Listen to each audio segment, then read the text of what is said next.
इन लोग के बाप का नाम पूछिए, हमारे भी बाप का नाम नहीं है। हमारी माँ भी तवाइफ थी, हम भी तवाइफ है। हमारे पास जबरदस्ती हमसे बेसियावृत्ति करवाई। हमारा लड़का उसी लाइन से पैदा हुआ। 8-9 साल का हमारा लड़का है। जब लड़का हमारा थोड़ा होशियार हुआ, हम भी तवाइफ थे, हम भी गलत पैसा कमाते थे। 1 करोड़ रुपया का संपत्ति बनाए, पूरा 40 लाख का बनारस में फ्लैट बनवाए। हम अपना नाम दिए, हमारे अपने बहन का नाम दिए। इस वक्त हम मौजूद हैं उत्तर प्रदेश के गाजीपुर जनपद में। मैं आपको बता दूं, तवायफ एक शब्द है। तवायफ जो लोग पहले से मुजरा करते आ रहे थे, आज से सैकड़ों साल पहले से। मुजरा कोई नई चीज़ नहीं है, इतिहास में चलता आ रहा था। मुगल शासन में भी ये चीज़ें होती रहती थी कि बड़े बड़े राजा महाराजा हुआ करते थे, उनके यहाँ लोग ऐसे जो मुजरा करती थी महिलाएं, वो उनके यहाँ जाकर अपने कला नृत्य का प्रदर्शन करती थी और कहीं ना कहीं उसके जरिए उनकी रोजी रोटी चलती थी। ये गाँव भी उसीलिए जाना जाता था कि यहाँ पर इस गाँव में भी पहले मुजरा किया जाता था। लेकिन मुजरे की आड़ में अब यहाँ पर कुछ और किया जा रहा है। इस गांव के लोग पूरे तरीके से आरोप लगा रहे हैं कि मुजरे के आड़ में ये लोग वेश्यावृत्ति करते हैं। और आप समझिए कि हमारे जो बगल में खड़ी हुई है, ये भी उसी में संलिप्त थी और सारी सच्चाई ये खुद बताएंगे। नाम बताइए अपना आप पहले। मेरा नाम बसंती। गांव का नाम मैं पूछूंगा नहीं, मैं गांव का नाम बताना भी नहीं चाहता। हाँ। आप उनके बीच कब से रह रहे थे? हमको 18 बरिस से हम तवाइफ थे। अरे तवाइफ के नाम पे एक कलंक था। 18 बरिस से हमसे वेश्यावृत्ति कराया गया। हमारी माँ कराई। यहाँ नाच मुजरा नहीं होता है। नाच मुजरे के पर्दे के आड़ में यहाँ वेश्यावृत्ति किया जाता है। यहाँ पूरी गांव ये चीज से खिलाफ है। हम खुद इस नरक से निकल के एक अच्छी जिंदगी जी रहे हैं। 3 साल से हमने निकाह करके एक अपनी अच्छी जिंदगी जी रही हैं। हम पहले तवाइफ थे, 3 साल से हम निकाह कर लिए हैं। उस दलदल के नरक से जिंदगी से निकल के आज हम सुकून की रोटी हम खा रहे हैं। क्या हम नहीं जी रहे हैं? हमारा आदमी ऑटो चलाता है, हम भी तवाइफ थे, हम भी गलत पैसा कमाते थे। 1 करोड़ रुपया का संपत्ति बनाए, पूरा 40 लाख का बनारस में फ्लैट बनवाए। हम अपना नाम दिए, हमारे अपने बहन का नाम दिए, वो सब हमको नहीं दे रही हैं। गांव में प्रॉपर्टी बनवाए, हमसे घर द्वार बनवाए। इन लोग जबरदस्ती हमसे वेश्यावृत्ति करवाई। हमारा लड़का उसी लाइन से पैदा हुआ। 8-9 साल का हमारा लड़का है। जब लड़का हमारा थोड़ा होशियार हुआ, 10 साल से हमको ये ख्वाहिश थी कि नरक से हम निकल जाए। जब हम इस लाइन में आए थे तो हमको ज्ञान नहीं था। 12 बरिस की उम्र में हमसे वेश्यावृत्ति कराया गया, हमको ज्ञान नहीं था। जब उम्र हमारी तकाजा बढ़ती गई, तब हमको नॉलेज होते गया कि ये गलत समाज है। इस समाज से हम निकल के अच्छी जिंदगी, इसलिए कि अगर हम गलत है तो हमारा बच्चा गलत ना हो, हमारी बेटी गलत ना हो। और जबरदस्ती पूरी रंडी मिलके, हमारी माँ, हमारी बहन पूरी दबाव डला के जबरदस्ती हमसे बोल रही कि तुम रंडी लोग का बयान दे। जब उस नरक से हम निकल गए तो हम किस नरक में जाए? जबरदस्ती आज भी हमको लोग वेश्यावृत्ति के साबित हमको दबाव डालता है कि ये वेश्यावृत्ति करे। हमारी यही विनती है एसपी साहब से कि जांच आएगा तो जरूर हमको ये हमसे बयान ले लिया जाएगा। इसलिए कि हम भी 10-20 हजार रुपया कमाते थे, उड़ाते थे। आज हमारा आदमी ऑटो चलाता है बम्बई में। 15,000 10,000 की नौकरी में हम खुश नहीं है। इन लोग के पास गाड़ी है, घोड़ा है, खेती है, बाड़ी है, फ्लैट है, नामे बैंक है, बैलेंस। अगर कोई भी चाहेंगे बिजनेस, लोग के जवान भाटे कट्टे भाई बाप है। दरवाजा बंद होता है, वही भाई बाप रहते हैं कि हमारी बहन कब निकले, हमारी माँ कब निकले, तो हमको 1,500 रुपया दे। आज इन्हीं लोग के चलते हमारे जितने भाई बाप हैं सब अपाहिज बन के बैठा है। अगर ये बुराई खत्म हो जाए तो हमारे समाज की तरक्की हो जाए। ये रंडी जो तवाइफ बोलिए, तवाइफ नहीं है। 18 बरिस से हम ये जिंदगी देख रहे, नाच मुजरा हम यहाँ देख वही नहीं किए हैं। और जो मीडिया में मुंह बांध के तवाइफ लोग जो आ रही हैं, कोरोना तो खत्म हो गया, ये अपना मुंह क्यों नहीं दिखा रही है? किस मारे नहीं दिखा रही है? अपने उम्र का शर्म कर रही हैं। अपने बेटी से धंधा करवाएंगे, अपने नाती से धंधा करवाएंगे। इन लोग की परंपरा होती चली जा रही है। हमारी यही विनती है एसपी साहब से कि ये चीज को खत्म किया जाए। हमारा पूरा समाज चाह रहा है कि इस नरक की जिंदगी से, देखिए हम नरक की जिंदगी से निकले हैं, हम नमक रोटी खा रहे, हमारे दिल में सुकून है कि हम अपने बच्चों को लेके 2-2 हमारे बच्चा है। हमारे एक 8 साल का बच्चा है लड़का, एक 1.5 साल की हमारी लड़की है। हमारी तो और कच्ची गृहस्थी थी। अगर हम चाहते तो गलत काम नहीं कर सकते कि नहीं, हम सोचे कि नहीं नमक रोटी खाएंगे, हम अपनी बेटी को, अपने बेटा को अच्छा ट्रेनिंग देंगे। हम गलत किए तो हमारा बच्चा गलत क्या करे? पूरी समाज की यहाँ इज्जत की बात है कि इस गंदगी को खत्म किया जाए। योगी जी से विनती है, हमको जो डीएम साहब है उनसे पढ़ना है कि एक हम तवाइफ थे, आज एक तवाइफ होके हम इस नरक से आजाद हैं। इन लोग को आदत पड़ चुकी है, जानते हैं इन लोग की आदत पड़ चुकी है। भाई बाप को 10-20 हजार का मोबाइल देंगी, पर नोट देंगी, कपड़ा देंगी। ये बताइए कि जिसके पॉकेट में 10-20 हजार रुपया रहेगा वो 5-10 हजार की नौकरी कैसे करेगी? तो ये तवाइफ लोग के चलते हमारे भाई बाप जो है जो बदनाम हुए हैं। इन लोग के बाप का नाम पूछिए, हमारे भी बाप का नाम नहीं है। हमारी माँ भी तवाइफ थी, हम भी तवाइफ है। हमारे पास आज भी लाइसेंस नहीं है, हमारे माँ के पास नहीं है। इन लोग तवाइफ है तो इन लोग के पास लाइसेंस होना चाहिए ना, तब ना मानेंगे कि तवाइफ है। ये तवाइफ नहीं है सर, यहाँ बेसियावृत्ति किया जाता है। हम खुद वो काम किए हैं, हमारा आदमी जानता है, फिर भी हमारा आदमी स्वीकार हमको किया कि उसका हमारे ऊपर एहसान है कि बेचारा हमारा हर स्थिति जानते हुए हमारा मदद किया। हमारा आदमी नेक है, हमारा आदमी बम्बई में रहते हैं, वो कमाते हैं जो हम अपने बच्चे को अपना परवरिश करते हैं। हमारे जो प्रॉपर्टी है, हमारी माँ है, हमारी बहन है, पूरी रंडी है, मिल के हमको दबाव दे रहा है। हमारा बोल रहे कि गलत काम करोगी तो तुम्हारा हिस्सा देंगे। हमारे नाम में बनारस रजिस्ट्री है, उस पे भी हमारे हड़प कर रही हैं। अब बताइए कि हम भी तो गलत काम किए हैं, हम अपने बच्चा का हक मांग रहे हैं। कोई दौलत अपना फेंकता है कि हम फेंक दें? हम भी तो शरीर पे अत्याचार किए हैं। तो हमारी यही फरियाद है कि इस गंदगी को खत्म किया जाए। जी बिल्कुल, ये भी सुनने में आ रहा है कि उन लोगों सारे लोगों के पास बच्चे हैं, शादी किसी की नहीं हुई है, बच्चे किसी सबके की पास। नहीं शादी हुई है, किसी की शादी नहीं है। अच्छा ये बताइए हमको कि इन लोग के जवान जवान लड़के हैं, इन लोग के लड़के को बुला के साबित कीजिए, इनके भाई को साबित कीजिए, इनके बाप को साबित कीजिए। जिसका बाप है, जिसका बाप नहीं है, तो बाकी आधा लोग का तो बाप नहीं है, इसलिए कि तवाइफ की शादी नहीं होती है। इन लोग एक आदमी पे नहीं रहती है। समझ में आया? देखिए हम तवाइफ थे, आज हम ये जिंदगी जी रहे हैं एक सुकून की। एक तवाइफ थे, हम खुद बयान देते हैं, इन लोग एक आदमी भी नहीं रहती है। इन लोग को जब ले 10 मरद पार नहीं करेंगी, इन लोग चैन से नहीं रहती है। हमको ये भी डर है कि हमारे मौत का भी डर है कि हमको मार देंगी, काट देंगी, तो हमको मरने से कोई डर नहीं है। जो सच्चाई है हम वो बयान दे देंगे। अब वो ऊपर वाला के हाथ में है, हम बचे या ना बचे। हम हमारे दिल में जो सच्चाई है वो हम बयान दिए। इन लोग के लड़के जवान है, इन लोग का देखी शादी करके भी, लड़की लोग शादी करके भी दामाद से पैसा मांग रहे हैं। अच्छा ये बताइए 10-5 हजार रुपया बेचारा मजदूरी करके कमाएगा तो अपना फैमिली चलाएगा कि सास ससुर को देगा? इन लोग नहीं देने पे अपने बेटी को शादी करके भी नचा के गंदा काम कर रहा है। और उन लोग के बाप भाई को देख लीजिए, जवान अट्ठे खट्टे हैं, वो पुसट पैंट वो कुर्ता वो झाड़ रहे हैं कि कहने की बात नहीं है। हट्टा खट्टा अगर चाहेंगे, जो रिक्शा चला रहा है वो भी अपने बहन बेटी का रिक्शा चला के ब्याह कर देगा। उस कचरे से आप निकल चुके हैं, उस दलदल से। अब क्या चाहती हैं आप लोग कि किस तरीके से हम उस दलदल से निकल चुके, हमारे पे वो काम हुआ है, हम पे अत्याचार हुआ है। हमारे संग जो हुआ है वो हम जान रहे हैं कि कैसे हमारा शरीर नोचाया है, कैसे हमारे संग अत्याचार हुआ है। उस नरक से निकल के हम सुकून की जिंदगी जी रहे। तो हम यही चाहते हैं कि हमारे गांव जो है, ये जो हम किए हैं, हमारे पूरे गांव का ये बिंदर है कि इस नरक को खत्म किया जाए, ये बेस्यावृत्ति को बंद किया जाए, इसलिए कि हमारे बाल बच्चे का भविष्य बढ़ेगा। इन लोग के चलते हमारा गांव पीछे होके जा रहा। सब पूछ रहा है, बसुका का नाम बताने से शर्म आता है।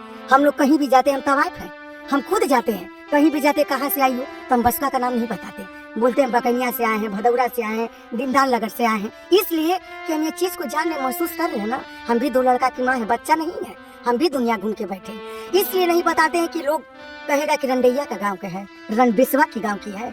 यही सबसे शर्म के मारे हम नहीं बता पाते। देखिए हम भी तवाइफ थे, हम भी ये काम किए, हम अपने को पवित्र नहीं मान रहे, आखिर हम अपने अंदर सुधार ले आ दिए ना। हम मेरा एहसान मेरे आदमी का है कि जो नरक के चीज को जो हमको अपना नाम दिया, मेरे बच्चों का नाम दिया।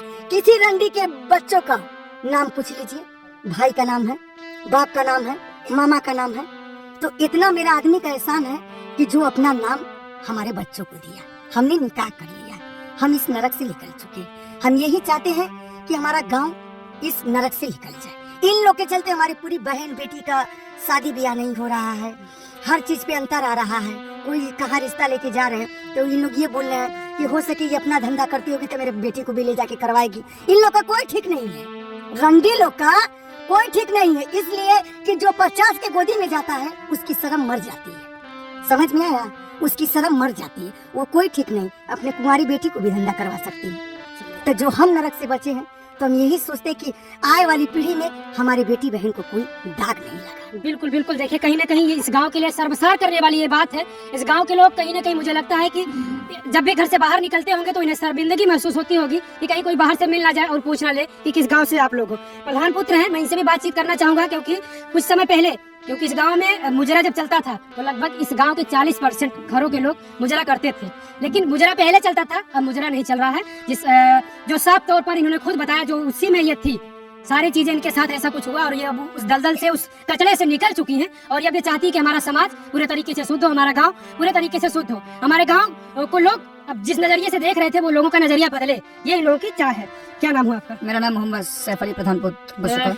मुझे सुनने में आया कि सबसे पहले आपने ही विरोध जताया था इसके लिए, क्योंकि आपका परिवार भी पहले इसी में संलिप्त था। जी जी, दरअसल मामला क्या है कि इससे पहले मेरी माताजी ग्राम प्रधान थी, तो मुजरा तो काफी दिनों से हो रहा था, लेकिन धीरे धीरे मुजरे परिवर्तन करके मुजरे की जगह वैश्यावृद्धि चालू होने लगा। फिर इसके बाद क्या होता है कि धीरे धीरे कुछ दिनों बाद जो है कि 1983 में लोग इसका विरोध करते हैं। 1983 में लोग विरोध करते हैं और अचानक एक व्यक्ति की मृत्यु हो जाती है, तुलसी राजभर की मृत्यु हो जाने के पश्चात लोगों के अंदर एक डर पैदा हो जाता है, क्योंकि उस समय सोशल मीडिया का माध्यम नहीं था, लोग इतना जागरूक नहीं थे, तो उनकी आवाजों को दबा दिया जाता है। फिर उसके बाद क्या होता है कि 2010 में एक छोटा मोहल्ला हमारे गांव में है, फिर एक लड़की को गोली मार दी जाती है, वो किसी तरह बच जाता है। आज से 4 महीने अगर विरोध कर रहा था इसलिए क्या दरअसल वजह क्या थी, दोनों कांड का वजह क्या था? पहला वजह कांड का विरोध का था, लोग विरोध का। दूसरा कांड का विरोध का नहीं था, क्योंकि वो लोग रात बिरात को आ रहे थे और भाई रास्ते में पूछे और वो कुछ बोला नहीं, वो पिए खाए थे और उसको गोली मार दिए। अच्छा, कहाँ के लोग यहाँ पर आते थे ये पता? हमारे इस बसुका में जो काशी से लेके पटना तक के बीच के लोग यहाँ आते हैं जी, काफी दूर दूर से लोग आते हैं। गाजीपुर से, बलिया से आते हैं, बनारस से आते हैं, चंदौली से आते हैं, आजमगढ़ से आते हैं, बनारस से आते हैं, सोनभद्र से आते हैं, मिर्जापुर से आते हैं, इलाहाबाद से आते हैं, गुंडा से आते हैं, वाराणसी से आते हैं, गोरखपुर से आते हैं, संत कबीर नगर से आते हैं, खलीलाबाद से आते हैं, बक्सर से आते हैं, आरा से आते हैं, छपरा, तमाम बिहार में लगभग हमको लग रहा है बिहार में लगभग 40 जिलों से लगभग सैकड़ों साल से परंपरा ये चली आ रही है। लोग इसके बारे में परिचित थे कि गाजीपुर में कोई ऐसा गांव है जहाँ पर मुजरा होता है। मुजरा होता है, लेकिन मुजरे के आड़ में चूंकि सोशल मीडिया पे 4 महीने कुछ गंदे गंदे वीडियोस वायरल होने लगे। वायरल होने के बाद पूरे क्षेत्र में माहौल फैल गया। मतलब हमारे गांव के लोग जो जहाँ जहाँ रिश्तेदारी है, लोग कहने लगे यार पहले बसका तो भाई मुजरों के नाम से प्रसिद्ध था, अब ये गंदे गंदे वीडियोस भी वायरल होने लगे। तो फिर क्या होता है कि हमारे गांव में लगभग 36 जाते यहाँ निवास करती है, हमारे गांव की आबादी लगभग 20,000 है।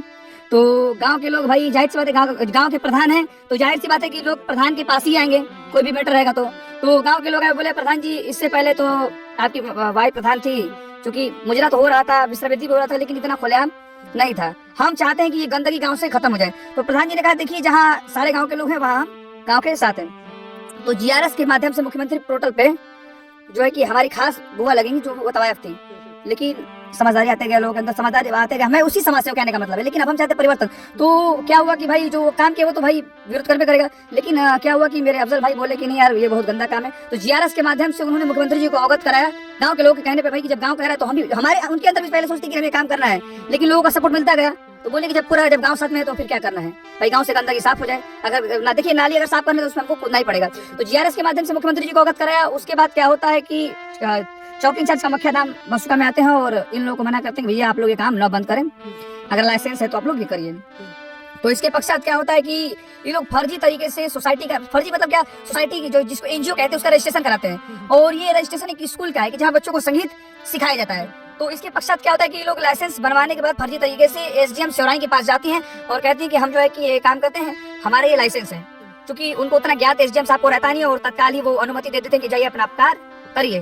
तो फिर लोग विरोध करने लगे। फिर होता क्या है कि हम जिला अधिकारी महोदय गाजीपुर को अवगत कराते हैं कि मैम देखिए हमारे गांव में जो है असली इलाज गाना वैसे वृद्धि हो रहा है और हम हमारे गांव के लोग विरोध कर रहे हैं और हम भी गांव के साथ हैं। तो फिर क्या होता है कि वह जो है कि तत्काल ही फोन लगाती हैं सिवराई SDM को और जो है कि उनको बोलती हैं कि क्या वैसे वृद्धि और मुजरा का भी लाइसेंस होता है, फटकार लगाते तुरंत उसको आप बंद करा। तो वो तो फिलहाल में भी 4 महीने से बंद है, लेकिन हमें डर है कि गाँव में लोगों का जो आना जाना था पहले से वो अभी रुका हुआ है। 4 महीने से रुका हुआ है। 4 महीने से कोई वीडियो वायरल हुआ था उस टाइम से, तब से जी वीडियो उसी समय से आप लोग विरोध जताए। हाँ विरोध जताया, वीडियो वायरल हुआ। मतलब आप लोग जब विरोध किए तो उसका कुछ असर हुआ? जी असर काफी हुआ।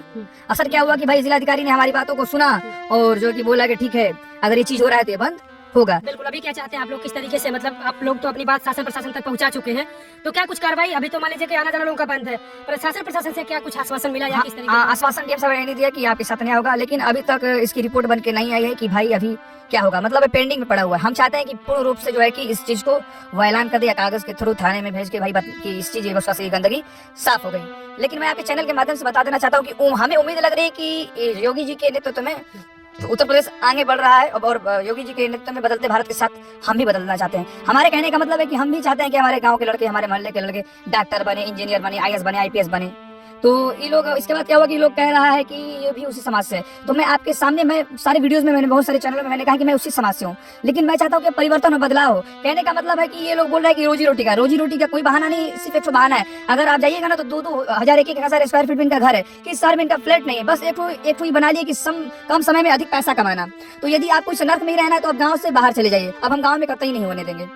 जरूर किसी चलिए। गांव में अगर होता हो वेश्यावृत्ति, हमारे गाजीपुर जिला में 1237 गांव है, अगर 1237 गांव में अगर किसी गांव में होता हो वेश्यावृत्ति और ये जिस्म फरोशी अगर होता हो या नाच मुजरा होता हो तो हम भी एक्सेप्ट कर लेंगे कि हमारे गांव में हो। और नहीं अगर किसी गांव में होता हो तो हमारे भी गांव में खत्म कीजिए योगी जी और डीएम साहिबा खत्म कीजिए। और हम लोग को ये लोग बढ़िया फंसा रही है, हम लोग को एक से एक चीज में छलकानी में ये चीज में हम लोग को फंसा रही है, ये लोग का हम लोग विरोध कर रहे हैं। तो बताइए क्या हमारे घर का लड़का डॉक्टर नहीं बन सकता है? क्या हमारे घर का लड़का इंजीनियर नहीं बन सकता है? मास्टर नहीं बन सकता है? दरोगा नहीं बन सकता है? तो हम लोग अपना जनरेशन अब हम लोग आगे बढ़ाना चाह रहे हैं और योगी जी की सरकार में हम लोग बहुत सुरक्षित है। अपना आवाज पहले की सरकार में नहीं उठा रहे थे, हम लोग की आवाज दबा दिया जा रहा था, लेकिन इस सरकार में हम लोग को मालूम है कि हम लोग को न्याय मिलेगा सर। चलिए बिल्कुल है योगी जी, इन लोगों को पूरी उम्मीदें हैं आप लोगों आप के ऊपर कि आप शायद इनको न्याय दिला सके और इनके गांव में जो कुछ ऐसा कुछ हो रहा है उसको आप बंद करवा सके। और मैं और चाचा, अच्छा क्या नाम बताएंगे अपना? बोलते नहीं है। अच्छा ठीक है भैया, नाम बताएंगे अपना? अच्छा चलिए नाम मत बताइए। मोहम्मद सिराजुद्दीन। मोहम्मद सिराजुद्दीन। जब आप गांव से निकलते होंगे, कभी आप लोग शादी ब्याह के लिए कहीं जाते होंगे, तो आप जब अपने गांव का नाम बताते हैं तो क्या लोग कहते हैं आप लोग? क्या कहते हैं लोग? कहते हैं कि बस का गाँव मिटका गाँव, लोग हंसते हैं। अभी हम जाते हैं शादी ब्याह करने कहीं तो बताए होटल खोजिए, हम होटल में कहाँ जाएंगे? होटल में कहाँ जाए खोज ले? हम 1 लाख होटल में देंगे तो हमारा 2 थान गाना बता शादी कहाँ लड़की का करेंगे? कहाँ करेंगे बताइए? यहाँ जो है जो वेश्यावृत्ति जो हो रहा है इसको खत्म कीजिए। उन लोग का लड़कों को शर्म नहीं आ रहा कि हम क्या कर रहे हैं, हमारी माँ बहन क्या कर रही है? अरे जो हुआ सो हुआ, तो जरूरी है कि स्टार बनते रहेंगे? अरे वो लोग तो बता रहे हैं कि उनका पिता का पता ही नहीं है। नहीं, हाँ ऐसी बात है, सही बात है। बताइए, खत्म कीजिए, बड़े हो गए, माँ बाप को बैठा दो, खिलाओ पिलाओ। जैसे हम लोग ड्राइवर आदमी है, खिला पिला रहे हैं, तुम भी लोग खिलाओ पिलाओ। हाँ कि ये कोई जरूरी है? हाँ कि नहीं? चलिए ठीक है। और उम्मीदें हैं इन लोगों को, खास करके मुख्यमंत्री जी आपके ऊपर, कि इस गांव को इस दलदल से, इस कचरे से बचाया जाए, क्योंकि जो पहले से चला आया कोई जरूरी नहीं है कि वो चीजें अब तक बरकरार रहे, क्योंकि कहीं ना कहीं उस नाम पर कुछ और यहाँ पर किया जा रहा है। इसलिए उम्मीदें इन लोगों को, आप इनकी उम्मीदों पर खरा उतरिएगा और इस गाँव को इन चीजों से, इस समाज से, कहीं ना कहीं इस समाज में ये लोग रह रहे हैं तो इनको महसूस होता है कि हम गंदे समाज में रहते हैं, और इनको ये बाद में महसूस हो कि नहीं अब हम उस समाज से उबर चुके हैं, अब हम अच्छे समाज में रहते हैं। आप लोग भी अपनी राय जरूर दीजिएगा कमेंट के जरिए। मैं चाहूंगा कि इस तरीके समाज को किस तरीके से कहीं ना कहीं बड़ी गलत चीजें हो रही हैं, क्योंकि आने वाली जो पीढ़ी है, आने वाले जो बच्चे हैं, कि सोशल मीडिया का समय है, वीडियो वायरल होते रहते हैं। अगर इस टाइप के गंदे वीडियो वायरल होंगे, इनके बच्चों के पास जाएंगे तो कहीं ना कहीं ये गलत संदेश जाएगा, बच्चे की मानसिकता बदलेगी, तो कहीं ना कहीं आने वाली पीढ़ी के लिए हमारी समस्या है।